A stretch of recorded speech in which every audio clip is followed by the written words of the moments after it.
pero dito ibinahagi ang preparations nila para sa nalalapit na ABS-CBN Ball at kwento nila kung paano nila ine-embody ang beauty at style sa kanilang mga sarili. Yes! Beauty and style. Grabe, no? beauty Grabe and yung style sinaset talaga. nilang examples, lalo sa mga kabataan and fans nila, of course. Pero ano naman yung preparations mo, Sean, sa ball? Sa ball, sa ABS-CBN Ball. Oh, ganda lang, ganda lang.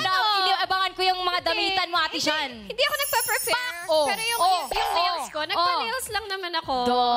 Naka-nails. Ikaw, Kuya Jello. Ako? Oo. Nagpupush up ako sa bahay. Balita ko, bongga do yung mo, suotan. Bongga eh. Hindi naman. Fake news yan.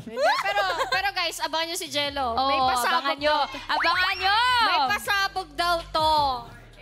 Ikaw din. Ikaw ate may pasabog eh. Ay, wala pa.